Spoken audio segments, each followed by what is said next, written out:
The Shi-King, Shijing. Preface. As the dawn of civilization brought forth the myriad complexities of human thought and emotion, so did the need to articulate the ineffable human experience. In the land of serenity and splendor, China, the repository of the earliest recorded poems, the Shi-King, Shi-Jing, emerged as a vessel carrying the essence of humanity's journey through epics.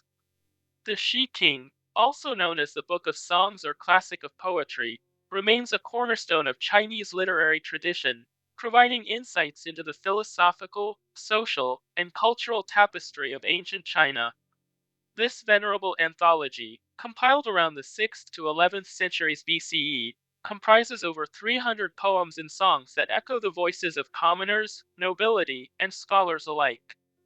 With each verse, the Shi-King encapsulates the timeless interplay of joy and sorrow, love and loss, and virtue and vice, resonating through the corridors of history, transcending borders and epochs. In this edition, we endeavor to present the Shi-King with the reverence it commands, rendering translations that honor the original text while making it accessible to a contemporary audience.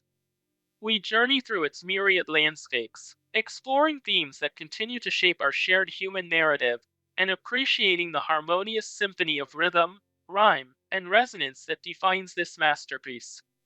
Why Shi-King? 1. Moral enlightenment and rectification of the heart. The Shi-King, with its profound wisdom encapsulated in verses, serves as a fountain of moral enlightenment. It is said, as the master Confucius taught, to govern is to rectify. The Shi-King, through its exploration of virtues and vices, rectifies the heart, guiding the individuals towards righteousness, fostering benevolence, and thereby establishing harmony within the society. 2. Reflection of the mandate of heaven. In the era of Shang, rulers were deemed as the son of heaven, and the mandate to govern was divine. The Shi-King elucidates this divine connection, portraying the natural order and cosmic harmony, thereby emphasizing the importance of righteous governance, aligning with the mandate of heaven, and ensuring the flourishing of the people and the land. 3. Cultivation of Li, ritual propriety, and Ren, benevolence. Confucius extolled the virtues of Li and Ren as the pillars of a harmonious society. The Shi-King, with its depiction of ceremonies, rituals, and human relations, exemplifies Li, instructing individuals in the ways of propriety and decorum. Further, through its portrayal of love, compassion, and humaneness, it nurtures the seed of Ren within the hearts of the readers. 4. Guide to music and poetry as tools of governance. Master Confucius opined, let a ruler base his government upon virtuous principles, and he will be like the pole star, which remains steadfast in its seat, while all other stars turn towards it. The Shi-King, through its harmonious symphony of music and poetry, exemplifies this principle, demonstrating how the beauty of artistic expressions can guide the people towards virtue and maintain social order. 5. Mass education and the enlightenment of the people. The Shi-King, as a cornerstone of literature, serves as an essential tool for mass education. As Confucius remarked, if a man keeps cherishing his old knowledge, so as continually to be acquiring new, he may be a teacher of others. The anthology, with its richness and depth, enlightens the populace, cultivating wisdom, virtue, and moral integrity, thereby contributing to the formation of a harmonious and orderly society. 6. Model of filial piety and loyalty. The Shi-King extols the virtues of filial piety and loyalty, core principles of Confucianism, serving as a model for individuals to emulate. These virtues, depicted in the various poems, are essential in fostering strong familial bonds and allegiance to the ruler, thereby establishing a foundation for a stable and harmonious society. Introduction. The Shi-King, ancient and timeless, stands as a testament to the rich tapestry of human experience, captured through the lens of Chinese antiquity. It presents a diverse collection of poems and songs, woven together by the common threads of human emotion, philosophical reflection, and socio-cultural commentary. The anthology offers a glimpse into the world of ancient China, revealing the lives, aspirations, and contemplations of its people, and thereby serving as a mirror reflecting the universality of human existence. The Shi-King is traditionally divided into four parts: the Feng, or heirs of the states, which presents the voices of the common people; the Ya, which includes the lesser Ya and greater Ya, showcasing the thoughts of the nobility and court officials; and the Tsang, expressing the narratives of the royal court. Each section, unique in its rhythm and style, converges to create a harmonious symphony of voices, representing the multifaceted society of ancient China. These poems, steeped in allegory and metaphor, explore a plethora of themes such as love, war, nature, morality, and governance. They offer a rich source of wisdom, revealing the philosophical underpinnings of Confucianism, Taoism, and other indigenous Chinese thoughts. The Shi-King, thus, serves not only as a literary masterpiece but also as a philosophical and cultural guide, enlightening readers about the ethos of a civilization. As we delve into the verses of the Shi-King, we embark on a journey through time, exploring the echoes of a bygone era and discovering the timeless truths that continue to shape our world. The poems, with their lyrical beauty and profound wisdom, invite reflection and contemplation, urging us to explore the depths of our being and to appreciate the intricate tapestry of the human experience. This edition seeks to honor the legacy of the Shi-King, presenting it in a manner that retains the essence of the original work while offering a fresh perspective to contemporary readers. Through meticulous translation and insightful commentary, we aspire to bridge the gap between antiquity and the present, allowing the voices of the past to resonate in the hearts of a new generation. As we turn the pages of the Shi-King, may we find enlightenment, inspiration, and a deeper understanding of the shared human journey. Sir John Lubbock's 100 Books, The Shi-King, page 4, page 5. Sir John Lubbock's 100 Books, LF 1440 _CH figure _001.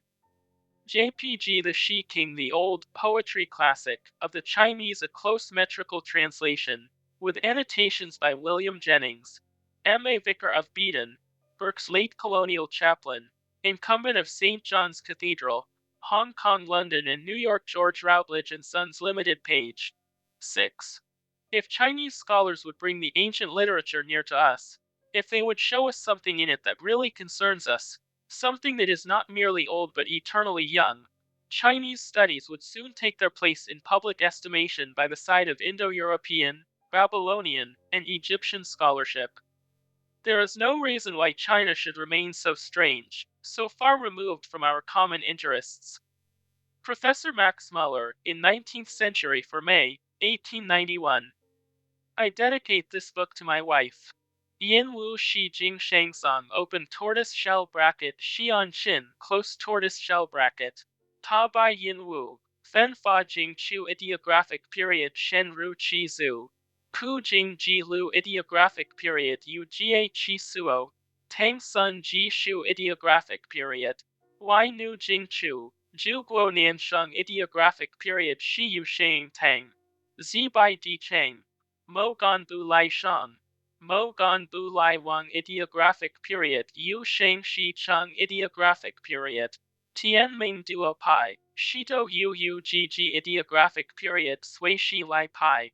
Wu Yu Hu O Shi. Jia Se Fei Jia, ideographic period. Tian Ming Zhang Jian. Sha Min Yu Yan, ideographic period Bu Jian Bu Lian. Bu Gan Dai Huang, ideographic period Min Yu Sha Guo. Feng Jian Wei Fu, ideographic period. Shang Yi Yi Yi. Si Feng Ji Ji, ideographic period Ki Yi Wei Shang. Zhou Zhou Wei Ling, ideographic period Shou Kao Ki Ning. Yi Bao Wo Hu Shang, ideographic period. Ji Bai Jing Shan. Song Bai Wan Wan, ideographic period Shi Duan Shi Qian. Feng Zhou Shi Qian, ideographic period Song Wei Yu Qian. Lu Ying Yu Xian. Qin Shang Kong, an ideographic period. Zan Nio Shijing Shangsong, open tortoise shell bracket Xian Qin, close tortoise shell bracket. Tian Ming Zan Nio. Zhang Er Shang Shang. Jai Yin Tu Meng Meng, ideographic period Gu Di Ming Wu Tang.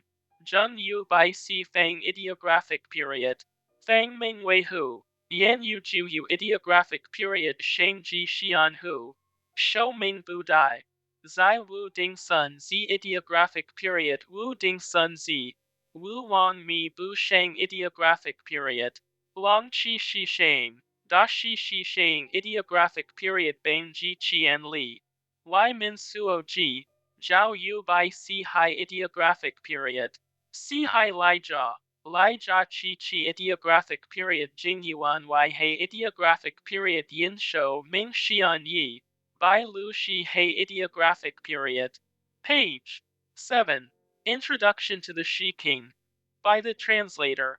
Whatever be the merits of this collection of the venerated ancient poetry of the Chinese, it possesses one quality which ought to have weight with the European reader. It represents, as in a mirror, the circumstances, the thoughts, the habits, the joys and sorrows of persons of all classes of society in China 3,000 years ago, portrayed by themselves. In it we have some of the oldest writings of that ancient race of strange custom and peculiar ideas. And yet, as proving that human nature is the same in its feelings and humors, and in its virtues and vices, despite the limits of millenniums and the boundaries of continents, there are pages in which we feel ourselves standing in the midst of the modern life of Europe. We are introduced to a people and a country till of late little known, but which we find here to have been possessed of a moderately high civilization and a literature at a time when our own forefathers were actual barbarians roaming their virgin forests. It is a common remark that China, though thus early civilized, has stood still during the 30 or 40 page 8 centuries over which its history takes us, but this is not exactly true. Probably at the date of these odes the country might best be compared to our own in the feudal times, for China had then a feudal system. There are many things in the book which are antiquated and out of date in fashion to the Chinese themselves, but the language and mode of thought and many usages are substantially the same as those we see today. The typical Chinaman has ever been far more a man of feeling than he is commonly reputed to be. With him, from the earliest times, music and poetry have always been held in higher estimation than the plastic arts, and he will usually be found to prefer the poetic exposition of a subject to its treatment in matter-of-fact prose. Metrical composition continues to be regarded by him as an essential requirement for one who claims to be an educated man. And whatever moves his soul turns in his language into rhyme with the greatest ease. Chinese is a language more abounding in rhymes than any other, probably, in the world. This is owing to the paucity of sounds, the changes being rung on a few hundred monosyllables, vocalizing with variation of tone many thousands of characters. Herein, also, the history of Chinese poetry differs from that of Western nations. Chinese verse began with rhyme, and it seems, see the festal odes of Shang, the oldest in the book, that the older the poetry is, the greater is the frequency of rhymes, whereas, in Western poetry, as is well known, whether Greek, Latin, or English, measure and not rhyme was its characteristic in the earliest stage. Down to the first half of the 8th century BC, there had existed in China the practice of collecting the page 9 popular ballads in each of the feudal states. Snatches of verse, many of which were at first mere poems of occasion, as Goethe would have called them, became at length, if touching a popular chord, national ballads.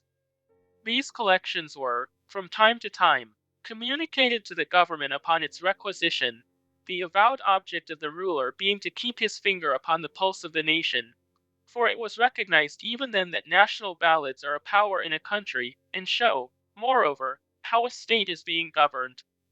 It is to this practice that we owe the preservation of half of the number of pieces in the Shi-King, viz. The Feng, or Volkslieder, which compose the first part. Other poems belong to the upper and highest classes of society, such as political songs, often abounding with bitter criticism of the condition of the country, odes of lamentation by worried and wearied or slandered officials, festal odes commonly sung on fixed occasions at the court of the sovereign or of the feudal princes, and sacred hymns sung at the sacrifices to the spirits of the royal ancestry. We are informed by Zima Xian, one of the greatest of China's old historians, that these ancient poems numbered more than 3,000, and that Confucius made selections from them of such as would be likely to be serviceable for the promoting of propriety and righteousness.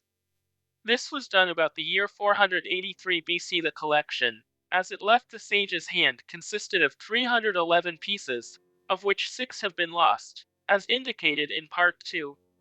Of the remaining 305, all but the last 5 relate to the dynasty of Chao, and range in date from the 12th to the 7th century BC. They are thus often called the Chao poems.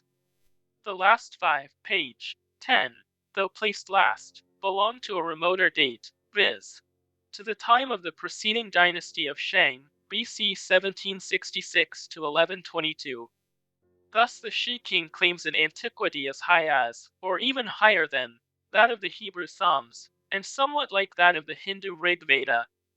Yet it cannot be compared with either, having very little in common with either. There is in it vastly less of religious feeling and sentiment than in the Psalms, and it is wanting almost wholly in the mythology of the Rig Veda. It is not indeed, in one sense of the word, a religious book. Most of it is eminently secular and human, and when Professor Legge prepared to include it in the Oxford edition of Sacred Books of the East, edited by Professor Max Muller, he found that only a small portion could really be denominated sacred, and thereupon contributed that small portion in prose. Of many of the ballads Confucius might well have been asked why he retained them on his expurgation of the larger collection, and how they were to conduce at all to propriety and righteousness. His reply would have been, probably, that where the mention of impropriety or vice occurs, it is only that it may be inwardly denounced and avoided, or that it was the result of bad government and example, and, as such, a warning. Or he might, as many of the native commentators have done, have interpreted many a simple love song as having reference to political affairs, and as not being page 11, what it seemed. It is certain that he himself placed a great value upon the Odes. He loved to discourse upon them, as all his admirers have since done, perpetually quoted them in his teachings, and exhorted his disciples over and over again to study them, with a view to a right education, knowledge of self, and as an incitement to sociability. It is remarkable, however, that he often singles out for especial praise those passages which we should deem as of least worth. For example, of the first 25 in this book, he does not hesitate to say, "He who has not studied them is like a man with his face turned to a wall." Probably he so regarded these, not so much for their intrinsic merit as for their illustration of the reforms achieved among the people by the beneficent one. Also of the last line but one of IV 1, on a noble horse breeder, he remarks, in the Analects, the Odes are 300. One expression sums up all, mindfulness without deflection.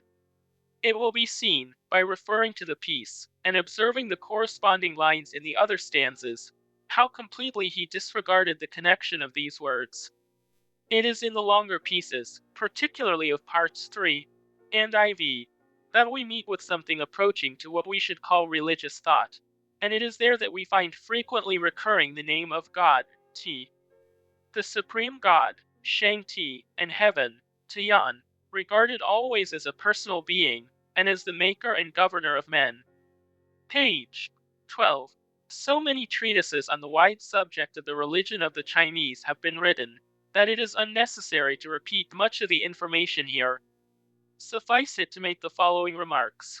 First, it must be borne in mind that we have in this book China presented to us previous to the teachings of Confucius himself, previous to the Taoist religion and philosophy, and long previous to the advent of Buddhism from India.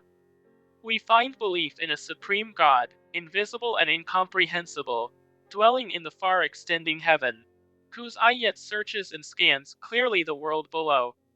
Say not, heaven is so far, so high, its servants it is ever nigh, and daily are we here within its sight, who punishes and rewards men, whose power it is vain for the wicked to withstand, who is the source of all virtue and wisdom, and of all blessing.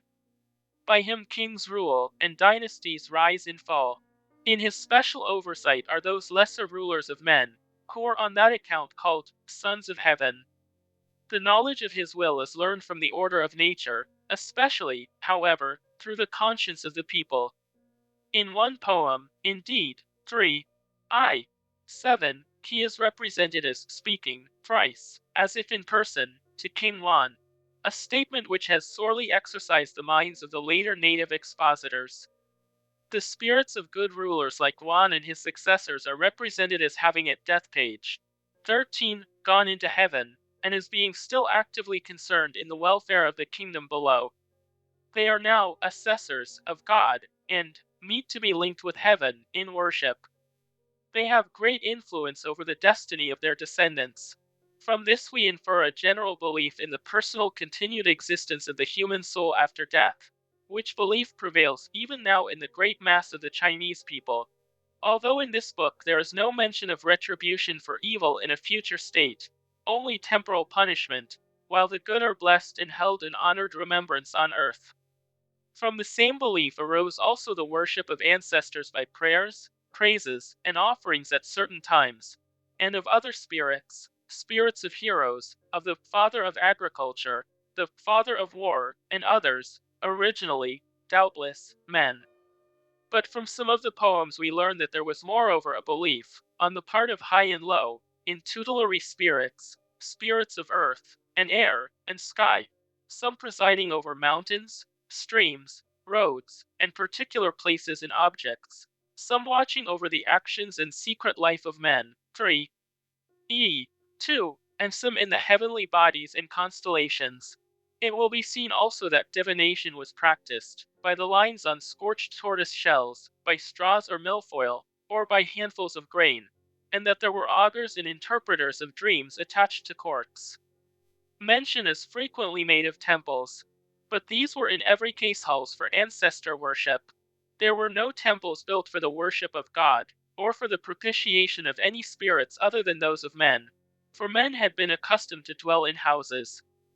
To God and to other spirits were erected altars open to the page 14 canopy of heaven. Although also the rites attending offerings and sacrifices were many and elaborate, the head of the family was the legitimate priest, as in the patriarchal times described in the book of Genesis. Only rarely do we find a priest mentioned as acting on his behalf in certain parts of the ritual. A strange and striking custom at royal sacrifices to ancestors was the employment of some of the younger members of the family as personators of the dead. These were clothed in the garments of the departed, were honored as if for the while actually possessed by their spirits, ate and drank of the offerings, declared the pleasure of the departed in accepting them, and pronounced blessings on the offerer and his family. Connected with these rites there was much festivity, much eating and drinking and social pleasure, though all according to prescribed form and rule, and music and dancing enlivened the after proceedings. Many of the odes describing them would show that religion with this ancient people was not regarded as incompatible with cheerfulness and conviviality, but as intimately to be connected therewith. It was then that the king was gladdened by being surrounded by his lords and princes, and by his own clansmen, and the bonds of union were strengthened. To enter upon an exposition of the social life of the Chinese in these olden times, interesting as it would be to begin a theme in which it would be difficult to know where to end. It is hoped that the odes themselves will tell the reader almost all that is known, and that the notes and comments appended to each piece will sufficiently explain all peculiarities. The same remark, page 15, applies to geographical matters, and also to the names of persons and unfamiliar things. The China reigned over by the kings of the House of Chow was not in extent quite a fifth part of the present empire. Its northern limit was a little to the south of the modern capital Peking, and its southern scarcely reached the river Han. It may be described as an oblong tract of, say, 700 miles by 400, stretching from the Gulf of Pachili and the Yellow Sea westwards, and divided into two almost equal parts by the Huangbo, or Yellow River. It was surrounded by wild and often turbulent tribes. A list is here given of the kings of the Chow line down to the time of Confucius, together with the dates of their accession, and the number of the odes that may with probability be assigned to each reign. For the last column I am indebted to the investigations of Dr. Legge. The Shang dynasty is placed first, as accounting for the 5 odes belonging to it. The Shang dynasty, kings, date of accession, Know of Odes. Tang, or Qing Tang de Chao Sin, or Shao, 28 kings in all. BC 1766, 5 BC 1154, 5 Transition Period. King Wan's time, BC 1184 to 1134, about 35 page. 16. The Chao Dynasty. Kings. Date of accession.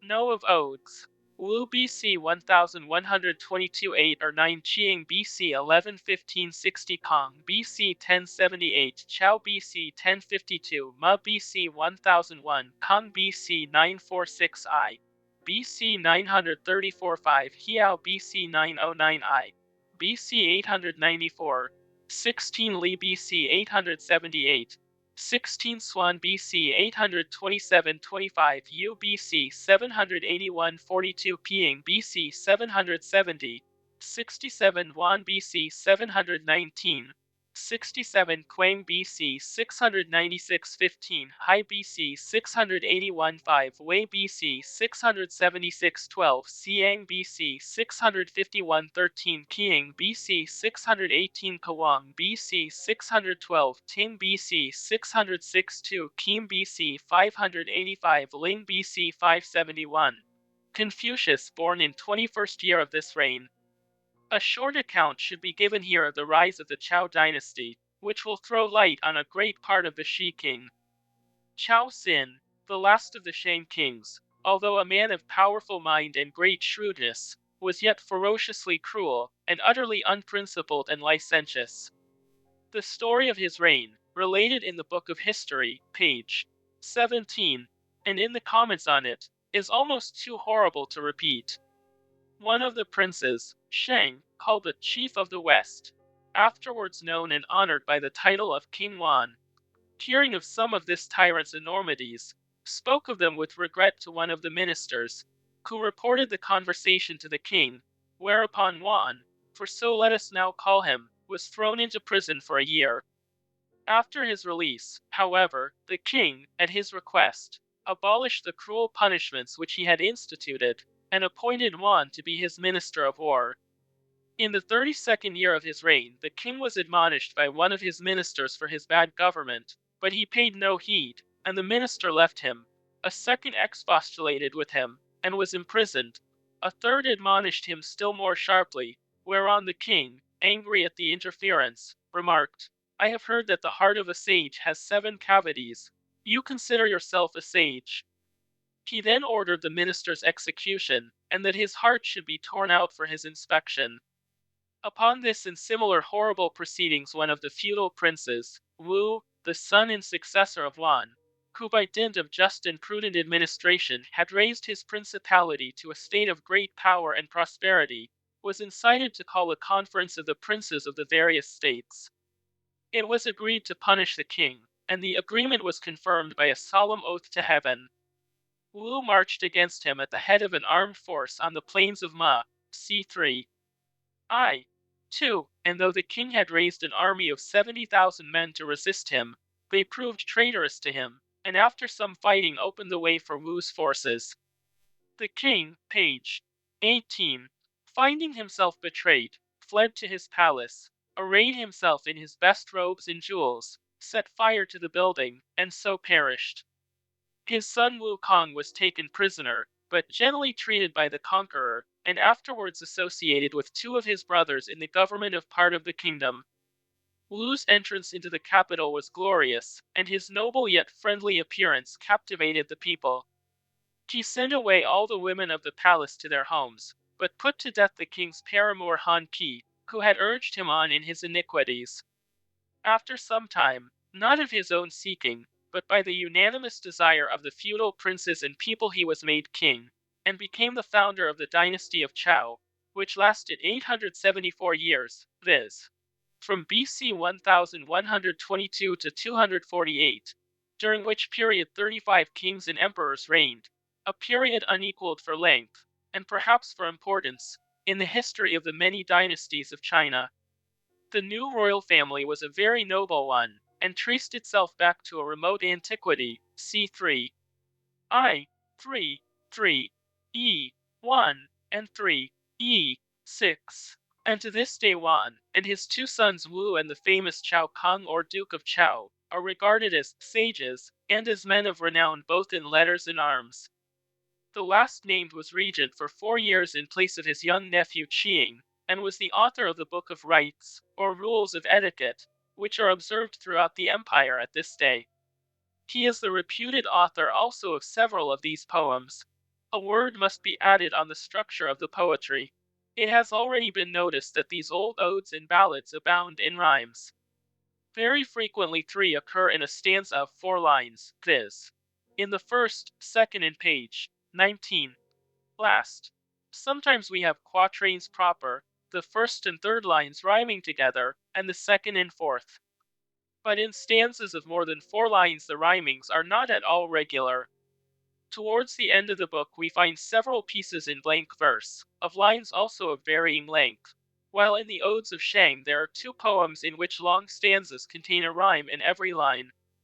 A line consists regularly of 4 characters or monosyllabic words, often strong words, and pregnant with meaning in their collocation, defying an equally terse translation. One such rendering has been made by me, CIE 2, which affords an excellent example of the enigmatical style of the original. There are exceptions where 5, 6, and even 7 or more characters occur together, and, on the other hand, occasionally 2 or 3 are found constituting a line. A great peculiarity is that almost every line is a sentence in itself, which is a source of great comfort amid all the difficulties that beset the translator at every turn. The number of lines in a stanza varies much. As, however, with very rare exceptions, every ballad and ode in the book is here rendered in English line for line, much to the detriment of the English, perhaps, but as being a faithful reproduction of the Chinese. The structure in that respect is preserved, and no further notice is necessary. I was struck, on the receipt of a copy of the masterly translation into German by Victor von Strauss, on observing that he had followed the same course as myself, and that he has most admirably succeeded. A remarkable peculiarity of the ballad style is this, that while in an English ballad we often find a refrain or page 20 chorus at the end of the verse, in Chinese there is something corresponding to that in the beginning, some allusion to natural objects, bearing figuratively upon the subject, and repeated perhaps with variations in most of the succeeding verses. In a few instances we have indeed the proper chorus or refrain, e.g., in II 9, IV 2, IV 21, and C.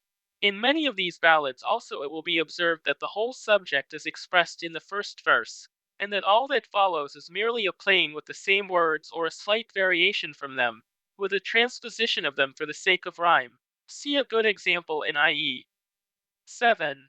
It should however be remembered that these pieces were intended to be sung, and what the poet had to say he wished to repeat in a round of words, which to him was no more monotonous a thing than the repetition of the music that accompanied it.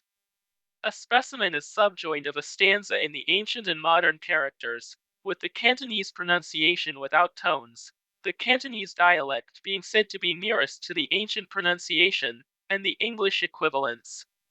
The following version I have ventured, from the expressed opinion of some eminent sinologists in Hong Kong, to call a close translation. It is based upon a thorough study of the original text, aided by various standard Chinese commentaries, and for my further guidance I have availed myself much of the great work of Dr. Legg's Chinese Classics, Volume IV. His critical notes to that prose translation have been invaluable. I could not well have undertaken the present work without the equipment which he provides in his prolegomena and notes. His work will doubtless remain page 21, always the standard one for students, and the erudition, the evidence of wide reading, and the patience and care displayed in it, make one indeed stand aghast. It seems to be the general opinion, however, that in the metrical version which followed, in which he availed himself of coadjutors, not sinologists, in England and elsewhere, he has been far from equaling himself. In that version has been adopted the plan of making many difficult creases intelligible by introducing into them, contrary to his expressed aim, phrases, and often several whole lines of explanatory matter which properly should be relegated to footnotes.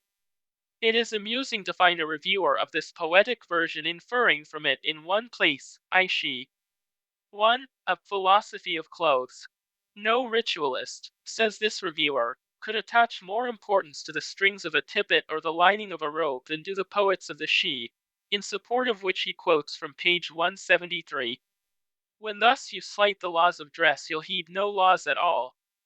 Unfortunately, these lines are not to be found in the original at all. Decidedly the best European metrical translation of the Shi-King has been made by Victor von Strauss, already referred to, and my hope and ambition in publishing the present version is to have done as far as I can in the way of accuracy, though it may often have led to a little awkwardness of style, for English readers what he has done for German. If it will detract in any degree from the apathy shown by English people towards the literature of the Far East, let me say in conclusion that though the poetry classic of the ancient Chinese may be despised as poetry, and page 22 may be looked upon only as rhymed prose, yet it has at least the merit of its age, and in one important respect it surpasses such poetry as that of Burns, and Byron, and Heine, and many other popular balladists. It has the merit of a greater morality. I may assure the reader, remarks Professor von der Gabelenz, of Leipzig, in a discussion on these poems, that in this whole collection of odes, and indeed in the whole canonic and classical literature of the Chinese, so far as I know it, there is not a line to be found which might not be read aloud without any hesitation in the most prudish society. I know no other literature, of the East or West, on which similar praise could be bestowed. W. J. May, 1891. Part 1. Characteristics of the States. Page 34, page 35. Book I. The Odes of Chao and the South. I. 1. Song of Welcome to the Bride of King Wan. Waterfowl their mates are calling. Section on the islets in the stream. Chaste and modest maid, fit partner for our Lord, thyself we deem.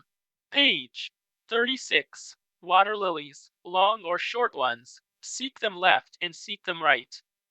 'Twas this chaste and modest maiden he hath sought for, morn and night. Seeking for her, yet not finding, night and morning he would yearn so long, so long. And restless on his couch would toss in turn. Water lilies, long or short ones, gather, right and left, their flowers. Now the chaste and modest maiden lute and harp shall hail as ours. Long or short the water lilies, pluck them left and pluck them right. To the chaste and modest maiden bell and drum section shall give delight. I, 2. Industry and filial piety of Wan's queen. Rarely my creepers grow parallel into the vale they flow. Oh, 'tis a leafy sea. Page 37. Golden orioles, taking flight, now on the bosky trees alight, chirruping all with glee. Rarely my creepers grow, into the vale they flow, thick are their leafy beds. These will I cut, prepare, and boil, lawn, coarse and fine, that ne'er will soil, weaving out of their threads. Then let the matron know I must homewards go, so be my wardrobe clean, so be my robes rinsed free from spot. Which then be sullied, and which be not? Parents must I be seen. I. 3. The absent husband. I picked and picked the mouse ears, nor gained one basket load. My heart was with my husband, I flung them on the road. I climbed yon rugged mountain, my ponies all broke down. I filled my golden goblet, long anxious thought to drown. Page 38.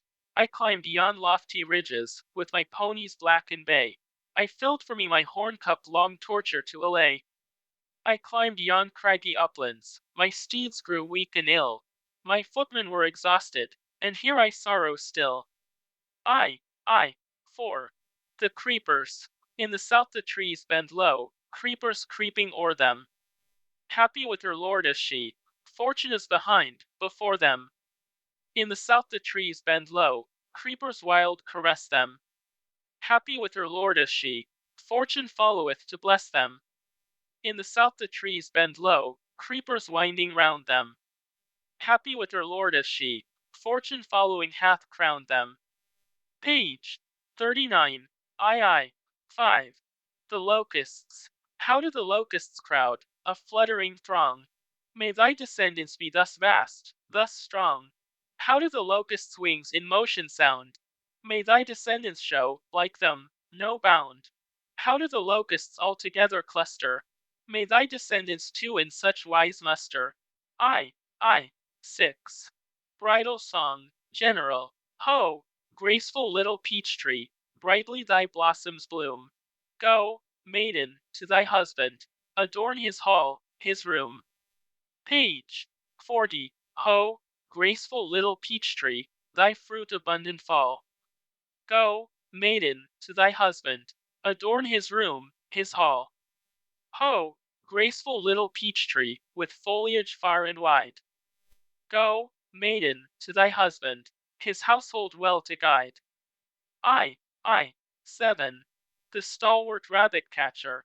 Deftly he sets his rabbit nets. Hear what blows, as he drives each stake. Stalwart and strong, 'tis a warrior's form. Wall and shield for his prince he'd make. Deftly he sets his rabbit nets, midway there where the most tracks be. Stalwart and strong, 'tis a warrior's form. Right-hand man for his prince were he. Deftly he sets his rabbit nets, right in the heart of the wildwood spread.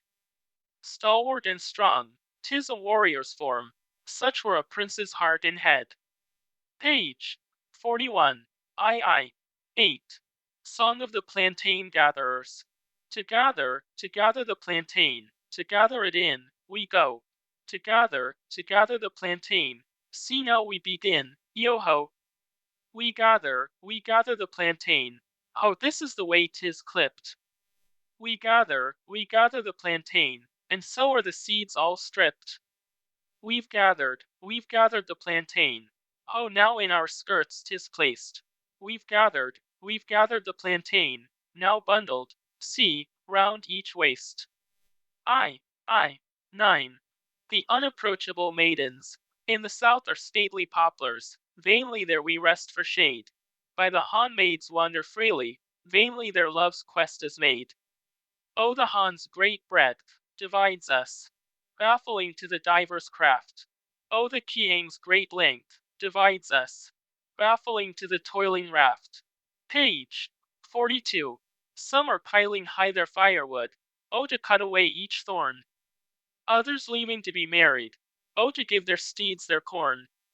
But the breadth of Han divides us, baffling to the diver's craft, and the length of Kiang divides us, baffling to the toiling raft. Some are piling high their grass loads, oh, to cut the fragrant weed. Others leaving to be married, oh, their 2-year-olds to feed. But the breadth of Han and sea, 10. Wifely solicitude. Along the dikes of Jew I passed, and lopped the twigs and boughs. My soul was faint with its long fast. I saw not yet my spouse. Along the dikes of Jew I passed, and lopped the shoots new grown. I saw my noble spouse at last. He left me not alone. Poor Bream, section thy tale is crimson now. King's biddings are severe, ordeals of fire. Yet I hadst thou our land's protector near. Page 43. 11. The Lin. The Lin showeth its hoof. Prince, thy good sons are the proof. Yea, 'tis the Lin. Ha, the Lin showeth its brow. Prince, noble grandsons hast thou. Yea, 'tis the Lin. Ha, the Lin showeth its horn. True every relative born. Yea, 'tis the Lin. Page 44, Book 2. The Odes of Shao and the South. 1. The wedding journey of a princess. The magpie has a nest, the dove yet takes possession. Lo, the young bride departs, in many-wheeled procession. The magpie has a nest, the dove yet there will quarter. Lo, the young bride departs, and countless cars escort her. The magpie has a nest, the dove will fill it, quickly. Lo, the young bride departs, with chariots mustered thickly. Page 45. 2. A reverent helpmate. There gathers she the fragrant herb along the islets, by the pools, to mingle with the votive gifts of him that o'er the princedom rules. There gathers she the fragrant herb amid the mountain streams again, to mingle with the votive gifts her prince will offer in the fane. With headgear all erect in high air dawn, the temple she attends. With headgear all uncared for, now back to her place her way she wends. I. 3. A long absent husband. Now the crickets chirp and grind, and the hoppers spring and fly. But my lord not yet I find. And sore at heart am I, oh, to see him once again. Oh, to meet him once again. Stilled were then the swelling sigh. Page 46. Climbed I yonder up South Hill, plucked sweet brackens as I went. But my lord I saw not still. Loud was yet my heart's lament. Oh, to see him once again! Oh, to meet him once again! So my heart were well content. Climbed I yonder up South Hill, now to pluck the royal fern. Yet my lord I saw not still. Still my heart must pine and yearn. Oh, to see him once again! Oh, to meet him once again! So my heart's ease might return. I. 4. The young wife's zealous care in the worship of her husband's ancestors. She goes to gather waterwort, beside the streams south of the hills. She goes to gather watergrass along the swollen roadside rills. Goes now to store her gathered herbs in basket round, in basket square. Goes now to seethe and simmer them in tripod and in cauldron there. Pours out libations of them all beneath the light within the hall. And who is she, so occupied? Who, but our Lord's young pious bride? Page 47, i.e. 5. In memory of a worthy chieftain. O pear tree, with thy leafy shade, ne'er be thou cut, ne'er be thou laid, once under thee shall's chieftain stayed. O pear tree, with thy leafy crest, ne'er may they cut thee, ne'er molest, shall's chief beneath thee once found rest. O pear tree, with thy leafy shroud, ne'er be those branches cut, nor bowed, that shelter to shall's chief allowed. I. 6. The resisted suitor, all soaking was the path with dew. And was it not scarce daybreak too? I say, the path was drenched with dew. Who says the sparrow has no horn? How bores it then into my dwelling? Page 48. Who says of thee, thou art forlorn? Why then this forcing and compelling? But force, compel me, do thy will. Husband and wife, we are not still. Who says of rats, they have no teeth? How do they bore then through my wall? Who says of thee, thou art forlorn? Why force me then into this brawl? But force me, sue me, even so, with thee I do not mean to go. I. 7. Dignity and economy of King Lan's counselors. Clad in lambskin or in sheepskin, 5 white silken seams that show, to their meal from court retiring, with what dignity they go. Bare of wool, the lamb or sheepskin 5 white sutures may reveal, still with dignity retire they from their master to their meal. Page 49. Though the skins, now rent in patches, 5 white silken seams require, still with dignity the wearers to their meal from court retire. I. 8. The lonely wife. Hearken, there is thunder on South Hill's lofty crest. Hence why must he wander, nor dare a moment rest? True-hearted husband, fain, oh fain were I to see thee home again.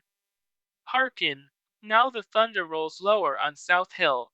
Hence why must he wander, nor ever dare be still? True-hearted husband, fain, oh fain were I to have thee home again. Hearken, now the thunder is down upon the plain. Hence why must he wander, nor dare a while remain? True-hearted husband, fain, oh fain were I to find thee home again. Page 50, i.e. 9. Fears of mature maidenhood, though shaken be the damson tree, left on it yet are 7. O ye gentlemen who care for me, take chance while chance is given. O though shaken be the damson tree, yet 3 are still remaining. O ye gentlemen who care for me, now, the time is waning. Shaken is the damson tree, and all are in the basket. O ye gentlemen who care for me, your question, would ye ask it? Oh, E. 10. Contented concubines. Starlets dim are yonder peeping, in the east are 5 and 3. Softly, where our Lord is, sleeping, soon or late by night go we. Some have high, some low degree. Starlets dim are yonder peeping, Pleiades, Orion's band. Softly nightly go we creeping, quilt and coverlet in hand. Some take high, some lower stand. Page 51, i.e., 11. Jealousy overcome. The Qiang has arms that wayward wind. Our Lady erst as bride our help declined, our help declined. Anon she was of other mind. The Qiang has banks within its bed. Our Lady erst as bride our presence fled, our presence fled. Anon a calmer life she led. The Qiang has creeks that leave it long. Our Lady erst as bride spurned all our throng, spurned all our throng. Her sneering now is turned to song. I.e. 12. The cunning hunter. In the wild there lies a dead gazelle, with the reed grass round it wrapped. And a maid who loveth springtide well by a winsome youth is trapped. Page 52. In the wood thick undergrowth is found, in the wild the dead gazelle, with the reed grass round its body bound, and the maid she looketh well. Ah, gently, not so fast, good sir. My kerchief, prithee, do not stir, nor rouse the barking of my cur. I.e. 13. A royal wedding. What radiant bloom is there? Blossoms of cherry wild. What care attends the equipage of her, the royal child? What radiance! Like the bloom of peach and plum in one. Granddaughter of the just King Shi, he a true noble son. How was the bait then laid?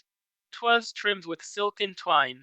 He the true noble son, thus caught, her of the just king's line. Page 53, i.e. 14. The TSOWU. Out there where the reeds grow rank and tall, one round he shoots, 5 wild boars fall. Hail the sow you, and there where the grass is waving high, one round he shoots, 5 wild hogs die. Hail the sow you. Note: although this is one of the shortest and apparently most trivial of the odes in the book of poetry, it is credited by the Chinese editors with as much meaning as the largest.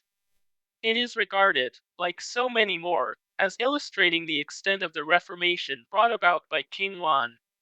Not only was the kingdom better ruled, society better regulated, and individuals more self-disciplined and improved in manners, but the Reformation affected all things. Vegetation flourished, game became most abundant, hunting was attended to at the right seasons, and the benign influence of the king was everywhere felt by the people. The poet thinks it is sufficient to dwell upon these last characteristics. Probably the lines were written after some royal hunt. Page 54, Book 3. The Odes of P.A. Peiyei was one of 3 principalities which King Wu created after he overthrew the dynasty of Shang. It was in the north, and the 2 others were Yang in the south, and Wei in the west. Peiyei and Yang were, after a short time, absorbed in Wei, which had a long history. We have, in books 3, IV, and V titles taken from all 3, but evidently the division is only artificial. The 3 books might all have been included properly under the title Wei, since it is that state with which all are connected. I.e. 1. Derelict. The cedar boat is drifting, on currents never still. Sleepless I lie, vexed inly, as with some unknown ill. 'Tis not that wine is wanting, or leave to roam at will. Page 55. My heart is no mere mirror that cannot comprehend. Brothers I have, but may not on brothers e'en depend. Tush! When I go complaining 'tis only to offend. No stone this heart of mine is, that may be turned and rolled. No mat this heart of mine is, to fold or to unfold. Steadfast and strict my life is, not 'gainst it can be told. Yet here I sit in sorrow, scorned by a rabble crew. My troubles have been many, my insults not a few. Calmly I think, then, starting, I beat my breast anew. O moon, why now the brighter? O sun, why now dost wane? Page 56. My heart wears grief as garments inured to soil and stain. Calmly I think, then, starting, would fly, but all in vain. I, too, supplanted. Green now my robe. Green, lined with yellow. Ah, when shall grief be not my fellow? Green is the robe, yellow the skirt. Ah, when shall grief never more hurt? Green is the silk, ruled so by you. Guide me, ye ancients. Harm lest I do. Lawn, fine or coarse, chills in the wind. Guide me, ye ancients. Save me my mind. Page 57, i.e. 3. Friends in distress. Oh, the swallows onward flying, wings aslant, irregular. Oh, the lady homeward hieing, o'er the wilds escort her far. Gaze I till I gaze in vain, and my tears are like the rain. Oh, the swallows onward flying, soaring upward, darting low. Oh, the lady homeward hieing, far then let her escort go. Gaze I till I gaze in vain, long I stand and weep amain. Oh, the swallows onward flying, high and low, with twittering mouth. Oh, the lady homeward hieing, far escort her to the south. Gaze I till I gaze in vain, and my heart scarce bears the pain. Lady Chung, on love relying, and of feelings true and deep, ever sweet and much complying, strict, yet, self-respect to keep, thoughtful of the dead was she. Bright example to poor me. Page 58, i.e. 4. Clouds gathering. O sun, O moon, ye downwards turn to earth your glorious gaze. But ah, that men there be like this, forsaking ancient ways. Where can be peace? Alas, his glance from me for ever strays. O sun, O moon, this earth below hath you as crown above. But ah, that men there be like this, that give not love for love. Where can be peace? Alas, that he should so responseless prove. O sun, O moon, that morn and eve rise in yon eastern sky. Alas, that men there be like this, whose deeds fair words belie. Where can be peace? Ah, better now if memory could but die. O sun, O moon, that morn and eve rise yonder in the east. O parents mine, your charge of me hath not for ever ceased. Where can be peace? For to my love responds he not the least. Page 59, i.e. 5. The storm. Long, long the storm wind blew, and wild. He turned to look at me, he smiled, but mockery was there, and scorn. Ah, how my very heart was torn! Long, long it blew, with dust for rain. Be kind, and come to me again.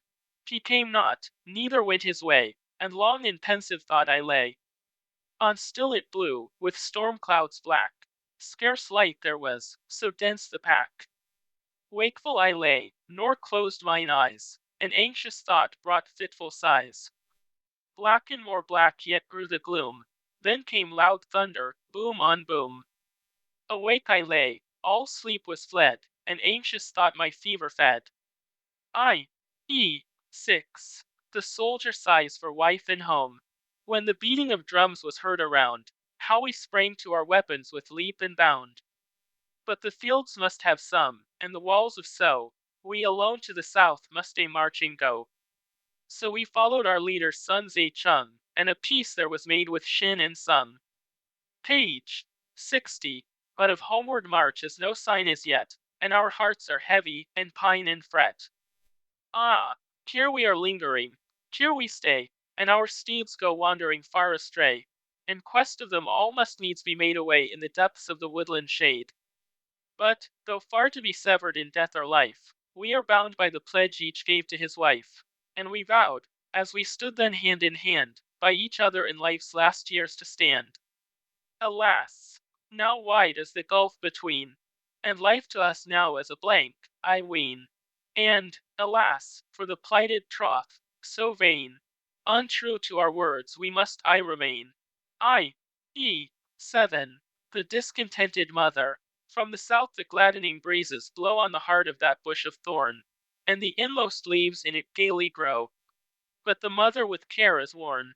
From the south the gladdening breezes blow on the twigs of that thorny tree, And the mother is wise and good, but oh, bad and worthless men are we.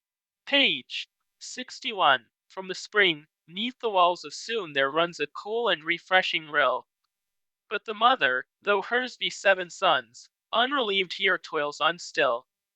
And the golden bright-eyed orioles wake their tuneful melody. But the mother's heart no son consoles, though we 7 around her be. I. E. 8. Separation. The male pheasant has taken his flight, yet leisurely moved he his wings. Ah, to thee, my beloved, thyself what sorrow this severance brings. The male pheasant has taken his flight, from below, from aloft, yet he cried. Ah, true was my lord, and my heart with its burden of sorrow is tried. As I gaze at the sun and the moon, free rein to my thoughts I allow. Oh, the way, so they tell me, is long. Tell me, how can be come to me now? Wot ye not, then, ye gentlemen all, of his virtue and rectitude? From all envy and enmity free, what deed doth he other than good? Page 62, i.e. 9. Untimely unions. The leaves of the gourd are yet sour to the taste, and the way through the ford is deep, quoth she. Deep be it, our garments we'll raise to the waist, or shallow, then up to the knee, quoth he. But the ford is full, and the waters rise. Hark! A pheasant there, in alarm she cries. Nay, the ford when full would no axle wet, and the pheasant but cackles to fetch her mate. More sweet were the wild goose, cries to hear, when the earliest streaks of the dawn appear, and that is how men should seat their brides, in the early spring, ere the ice divides. The ferryman beckons and points to his boat. Let others cross over, I shall not. The others may cross, but I say nay. For a true companion here I stay. I. E. 10. Lament of a discarded wife. When east winds blow unceasingly, they bring but gloominess and rain.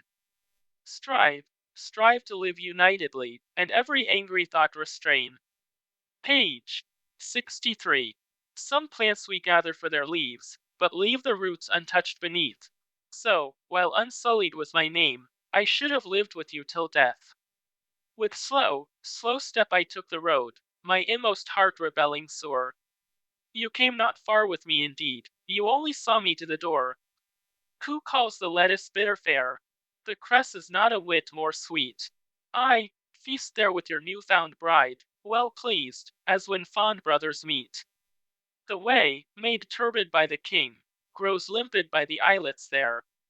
There, feasting with your new-found bride, for me no longer now you care. Yet leave to me my fishing dam, my wicker nets, remove them not. My person spurned, some vacant hour may bring compassion for my lot. Where ran the river full and deep, with raft or boat I paddled o'er, and, where it flowed in shallower stream, I dived or swam from shore to shore. And what we had, or what we lost, for that I strained my every nerve, when other folks had loss, I'd crawl upon my knees, if aught 'twould serve. And you can show me no kind care, nay, treated like a foe am I. My virtue stood but in your way, like trainers' goods that none will buy. Page 64. Once it was feared we could not live. In your reverses then I shared. And now, when fortune smiles on you, to very poison I'm compared. I have laid by a goodly store, for winter's use it was to be. Feast on there with your new-found bride, I was for use in poverty. Rude fits of anger you have shown, now left me to be sorely tried. Ah, you forget those days gone by, when you came nestling to my side. I. E. 11. A prince and his officers in trouble. Fallen so low, so low. Wherefore not homeward go? And we, how could we for our chief refuse exposure to the nightly dews? Fallen so low, so low. Wherefore not homeward go? And did we not our chief himself require? How lived we here in mud and mire? Page 65, i.e. 12. Li finds no help in WEI. How have the creepers on the crested slope crept with their tendrils far and wide? And oh, ye foster fathers of our land, how have our days here multiplied? Why is there never movement made? comes surely some expected aid. Why is this long, protracted pause? 'Tis surely not without a cause. With fox furs worn and frayed, without our cars, came we not eastward here to you? O ye, the foster fathers of our land, will ye have naught with us to do? A shattered remnant, last of all our host, but waifs and vagabonds are we. And ye, the foster fathers of our land, smile on, but deaf ye seem to be. I, e. 13. Buffoonery at court. Calm and cool, see him advance. Now for posturing and dance, while the sun's in middle sky, there in front of platform high. Page 66. See him, corpulent and tall, capering in that ducal hall. Tiger-like in strength of limb, reins like ribbons were to him. Left hand now the flute assumes, right hand grasps the pheasant's plumes. Red, as though with rouge, the face. Give him liquor, cries his grace. There are hazels on the hill, there is fungus in the fen. Say to whom my thoughts then flee, to those fine West country men. Those are admirable men, the West country men for me. I, e. 14. Homesick. Section fain are those waters to be free, leaving their spring to join the key. Parallel so yearns my heart for thee, dear way. No day but there in thought I fly. Here are my cousins, paragraph mark kind are they. Oh, before these my plans I'll lay. Page 67. On leaving home I lodged in sea, and drank the God-speed cup in knee. Maids, when their wedding trip they take, parents and brothers all forsake. Yet let me go my aunts to greet, let me my elder sisters meet. And, leaving here, I'd lodge in Con, then drink the God-speed cup in Yen. Oil me then well my axles, oh! Back in my carriage let me go. Soon should I be in way, but oh! Were I not wrong in acting so? Ah! For that land of fertile streams long do I sigh in waking dreams. So when I think of Sue and so, full is my heart, to overflow. Drove I but forth to wander there, then were unbosomed all my care. I. E. 15. Official hardships. Out by the northern gate section I go my way, bearing a load of sorrow and of care. Page 68. Vulgarly poor am I, and sore bestead, and of my hardships all are unaware. Ah, so indeed, yet heaven hath so decreed. What therefore can I say? On me devolves the business of the king, on me official burdens fast encroach. On me, at home, arriving from abroad, my household all conspire to heap reproach. Ah, so indeed. Yet heaven hath so decreed. What therefore can I say? All urgent is the business of the king. Official cares press on me more and more. And when at home, arriving from abroad, my household one and all thrust at me sore. Ah, so indeed, yet heaven hath so decreed. What therefore can I say? I. E. 16. Emigrants. Cold north winds are blowing, heavy falls the snow.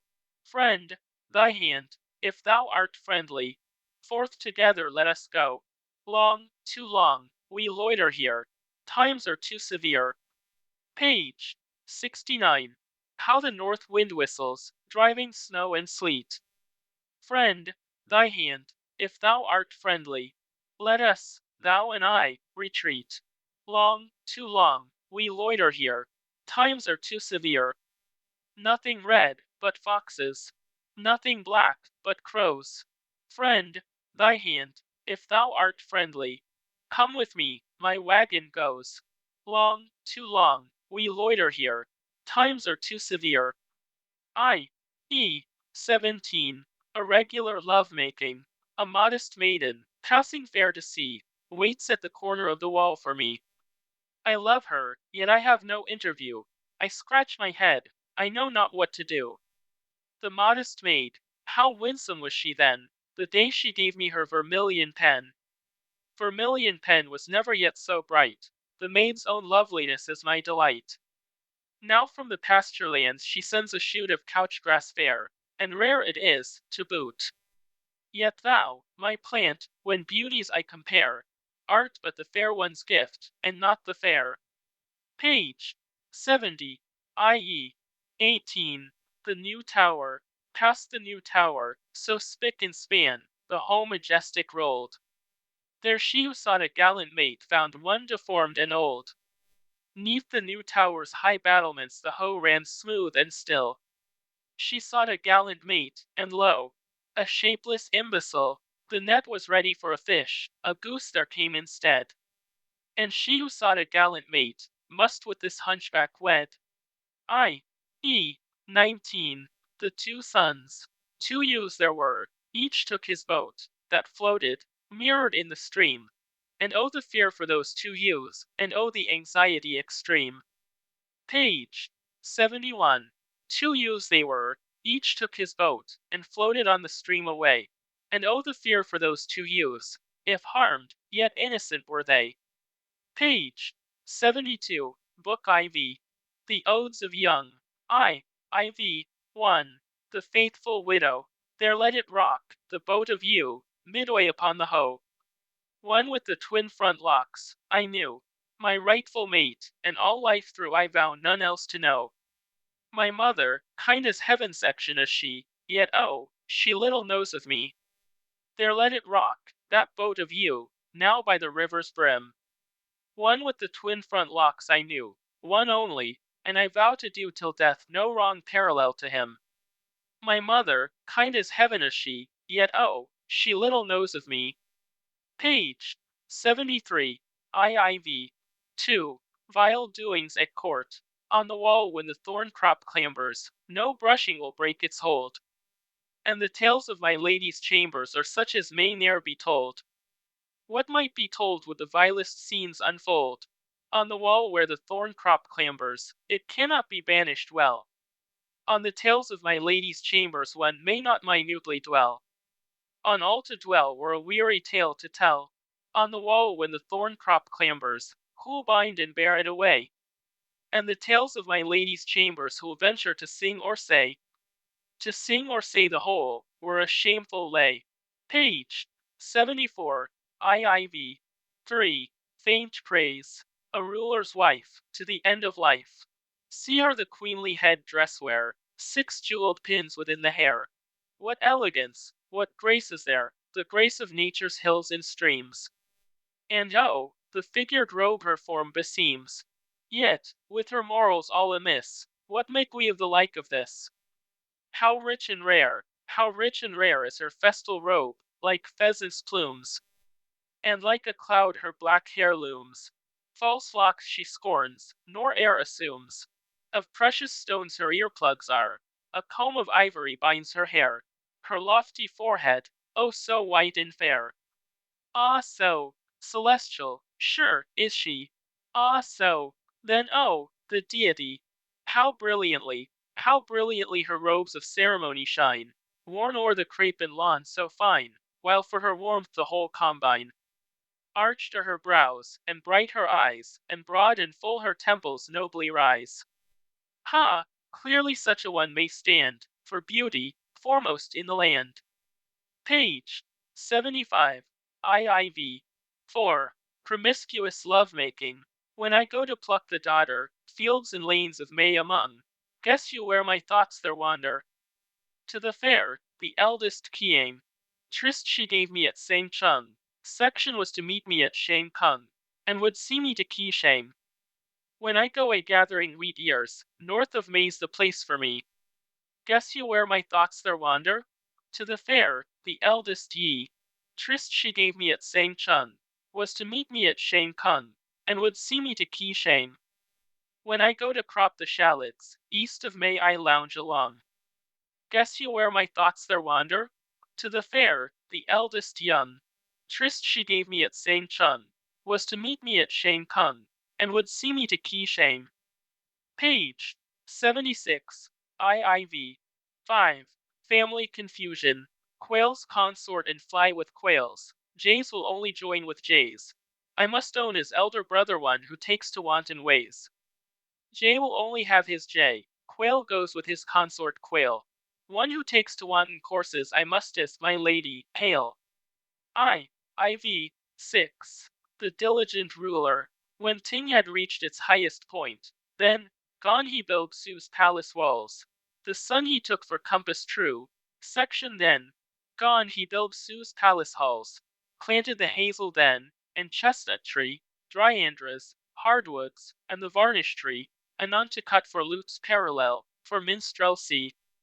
Page 77. He climbed yon ancient ruined walls, that thence he might his Sue behold.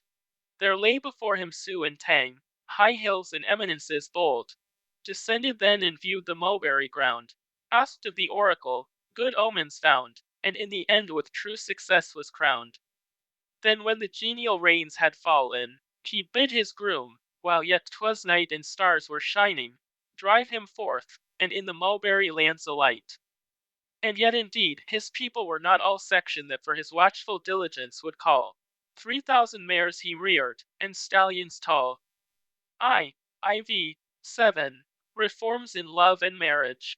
Parallel when comes a rainbow paragraph mark in the east, none dares to raise a finger, for maidens now go forth and wed, nor with the home folk linger. Page 78. And when at morn one spans the west, ere noon the rain will tarry, but maidens leave the home folk now, and go their ways and marry. But oh, what kind of folk are those, for marriage always yearning, while greatly lacking faith and trust, nor laws of heaven discerning. IV 8. Manners make the man. See, even a rat hath hide and hair, and is a man of manners bare? Nay, sure, a man of manners bare more fitly dead than living were. See in the rat how tooth fits tooth. Section and shall a man appear uncouth? Nay, better than be thus uncouth, to look for death, not life, forsooth. See the rat's form, from tail to head. And shall a man appear ill-bred? Nay, if a man be so ill-bred, more soon the better were he dead. Page 79. IV 9. Honor to the worthy. High they raise the oxtail pennons, thereon soon suburban moor, staffs all wreathed with white silk wreathing, noble teams to meet him, for yonder worthy, what will he render for their courtesy? High they raise the falcon banners, nearer to the town they drive, staffs all wreathed with white silk ribbons, noble teams to meet him. 5.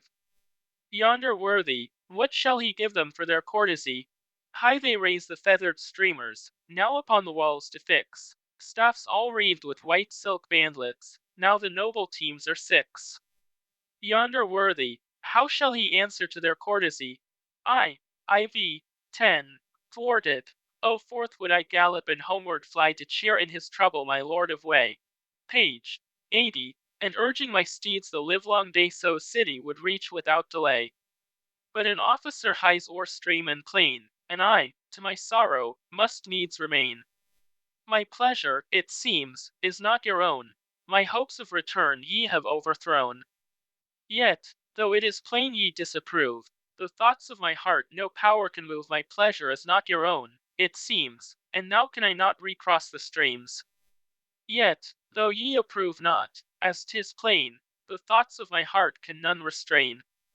I'd climb to the top of yonder hill, and gather the lily that care can kill. We women are full of wants, ye say, and every want must have its way. But wrong are ye there, ye men of hue, and childish and headstrong all are you. I'd travel across the wide, wide plain, now clad in its rich long waving grain, and make my appeal to the sovereign state. For whose is the cause, the need so great? Ye officers, ye of high degree, say not that the error lay with me, for the counsels of all of you combined fall short of the course I had in mind. Page 81, Book V, The Odes of Wei. Version 1, Praise of Duke Wu of Wei, BC 811 to 757. See in that nook, where bends the key, the green bamboos, how graceful grown. I and a gifted prince have we, polished, as by the knife and file, the graving tool, the smoothing stone. What grace, what dignity is there! What splendor, brooded everywhere! A gifted prince indeed have we, and ne'er forgotten shall he be. See in that nook, where bends the key, the green bamboos, so stout, so fine. I and a gifted prince have we, Rare costly stones his ears adorn, gems on his bonnet starlike shine. What grace, what dignity is there! What splendor, brooded everywhere! A gifted prince indeed have we, and ne'er forgotten shall he be. See in that nook, where bends the quay, the green bamboos, how thick they stand. Page 82.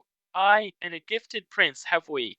Pure as the gold or tin refined, sound as the scepter in his hand. What ease, what freedom in his gait! Yet see him in his car of state, in pleasantry and jest expert, withal so careful none to hurt. I. Version 2. The happy recluse. His cabin rearing by the mountain stream. There the great man finds freedom now. There all alone he muses night and day, section ne'er false to his perpetual vow. Parallel his cabin rearing on the mountainside. There the great man his pleasure takes. There all alone he sings both night and day, nor e'er his lifelong vow forsakes. His cabin rearing there among the hills, the great man's world paragraph mark is that alone. There by himself he sojourns night and day, nor lets his lifelong vow be known.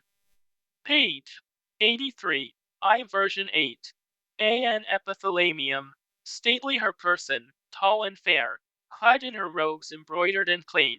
Child of the Lord of Sea, bride of the Lord of Wei, sister of one who is sea's next heir, sister of wife of the Lord of Hing, same of the Lord of the Tan domain.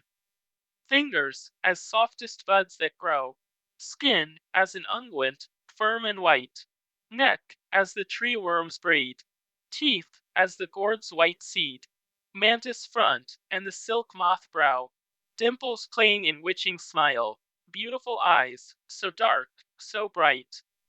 Stately in person, proud and free, halts she awhile in the lands close by, her 4 male steeds, full fed, bright in their trappings red, screened by her plumes, then to court comes she. Haste, ye counsellors, quick depart. Do not your chieftain's patience try. Wide and deep is the river, the Ho, northwards flowing, majestic, grand. Broad nets splash for a haul. Sturgeons are in, big and small. Page 84. Tall, too, its reeds and sedges grow. Richly adorned are her maids, the Shi-Jing. Marshal the men that round her stand. I. Version 4. Betrayed. Rustic simpleton you seemed, hawking cloth, for silk to sell. 'Twas for no such thing you came. 'Twas to me your plan to tell. Would I cross with you the key? Would I follow to Tun you? Would I not forego the time? No good go between had you. Nay, but be not wroth, I cried. Let it be at harvest tide. Yonder ruined walls I'd climb for a glimpse of far Fu Quan. When Fu Quan I could not see, down the tears incessant ran. When Fu Quan had been in sight, ah, how I would laugh and cry. You were questioning the straws. Section, nothing wrong. They gave reply. You must with your wagon come, I must pack, and with you home. Page 85. Ere the mulberry leaves are fall in, they are fresh and fair to see. Ah for thee, thou little dove, eat not fruit upon that tree. Ah for thee, thou tender maid, dally not with gentlemen. Gentlemen may do rash deeds, yet be pardoned even then. Maidens, if they do the same, never can escape the blame. When the mulberry leaves are cast, yellow fall they from the tree. After joining you, 3 years ate I bread of poverty, foamed the key, and reached the hood of my, then returning, heart. Never change had been in me, 'twas your own divided heart. For restraints you could not brook, and to changeful courses took. 3 years lived I as your wife, not for household toil I cared. Early rising, late to sleep, never morning was there spared. So did I my vow fulfill, till began your cruelty, and my brothers do not know, and they only laugh at me. On my silent thought I'm thrown, bearing all my hurt alone. Live united to old age? Age to me but discord yields. Page 86. By its banks the key is held, by their bounds the swampy fields. O my happy maiden days! Days of mirth and converse sweet, daily true, yet, to that vow, never dreamt I of retreat. Thought of breaking it I'd none, Yet, ah me, 'tis done, 'tis done. I, version 5, home recollections. Rods of long and lithe bamboo, used for angling in the key. Go not back my thoughts to you, now too far away to see. To the left the fountains flow, to the right that river key. Ah, when maids a marrying go, parents, brothers, far must be. To the right that river key, to the left those purling springs. Sweet bright smiles, I seem to see, tinkling gems on girdle strings, and the quay's swift waters bear boats of pine with oars of yew. Oh, to drive and wander there, then my frettings would be few. Page 87, I version 6. A conceited lordling, oh the sparrow gored its pod, would show. At the stripling's girdle a bodkin see, the bodkin may at his girdle be, yet of us can the stripling nothing know. What calm conceit, what a swaggering air, with ends of his girdle dangling there. Oh the sparrow gored as now in leaf, at the stripling's waist as an archer's ring. Let him wear at his waist the archer's ring, over us can a stripling ne'er be chief. What calm conceit, what a swaggering air, with ends of his girdle dangling there. I, version 7, so far, and yet so near. Section who set the hoe as wide. A single rush will span it. Page 88. Who set that sun as far? On tiptoe I can scan it. Who set the hoe as wide? E'en narrow boats impeding. Who set that sun as far? Not a morning walk exceeding. I, version 8. The absent hero husband. My lord, a warrior bold is he, the hero of the land. Before his king he speedeth on, with spear and lance in hand. Since east he went, my hair has flown like flaxweed in the breeze. I might anoint and dress it now, but whom were this to please? Come rain, yet still the sun appears in cloudless sky. Thoughts of my lord my fond heart fill, my head, too, sorely try. Oh, for the herb that memory kills, to plant behind my wall. Thoughts of my lord my fond heart fill, and anguish are they all. I, version 9, wifeless and forlorn, poor fox, so friendless there by the weir across the quay. Ah me, 'twas pity the goodman trouserless to see. Page 89, poor fox, so friendless, there is the quay's deep ford he faced. Ah me, the pity. No girdle had he to his waist. Poor fox, so friendless, there by the margin of the quay. Ah me, the pity! For garments none at all had he. I, version 10, recompense. Some quinnies once to me were sent. A ruby was my gift again. Yet not as gift again. Enduring love was its intent. Peaches were sent me. I a stone of jasper sent as gift again. Nay, not as gift again. Enduring love it meant alone. Plums I had sent me, and I sent a dusky gem for gift again. Yet not as gift again, but long enduring love it meant. Page 90, Book V. The Odes of the Royal Domain. I. V. 1. The desolated capitals. Lament of a statesman. Rice here drooping lowly, millet there in blade. Wandering through them slowly, I was sore dismayed.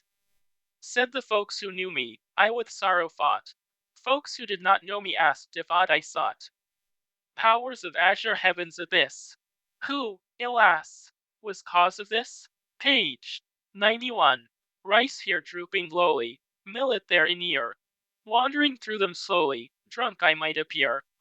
Said the folks who knew me, I with sorrow fought. Folks who did not know me asked if aught I sought. Powers of azure heaven's abyss.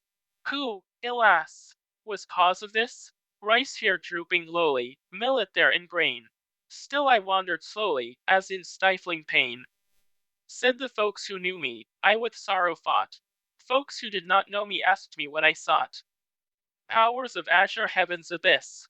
Who, alas, was cause of this? I, thee, too, the husband abroad. My good man is a marching gone. No knowing when his term expires. Ah, whither wends he now? The rooster to his ledge retires as day draws on to its decline, and from the hill come goats and kine. My goodman is a marching gone. How should I cease these musings then of mine? Page 92. My goodman is a marching gone. Not days, not months, no certain time. When shall we meet again? The roosters to their perches climb, as days their lengthening shadows throw, and goats and kine are housed below. My goodman is a marching gone. Oh, could he never thirst nor hunger know? I. V. 3. The husband returned. The goodman is now at his ease, content. His left hand holding an instrument, he beckons me forward with his right to the music broom. And oh, the delight! The goodman is happy, no happier man. His left hand holding the feathered fan, he beckons me forward with his right to the dancing stage. And oh, the delight! I. V. 4. Home longings of the frontier guardsmen. The pent up waters float not away the faggots placed therein. Page 93. And yonder dear ones. We miss them keeping watch and ward in Shin. How long? How long? So do we yearn to know the month of our return. Ye pent up waters, bundles of thorns rest motionless on you. And yonder dear ones. We miss them keeping watch and ward in Fu. How long? How long? So do we yearn to know the month of our return. Ye pent up waters, bundles of rushes idly rest on you. And yonder dear ones, we miss them keeping watch and ward in Hiu. How long? How long? So do we yearn to know the month of our return. I. V. 5. The wife divorced by famine in the midst of the vale the motherwort grows, all parched on the waterless ground. There a woman away from her husband goes. Ah, hear her sighs. Ah, hear her sighs. Hard times with her man she has found. In the midst of the vale the motherwort grows, all parched where it grew so tall. Page 94.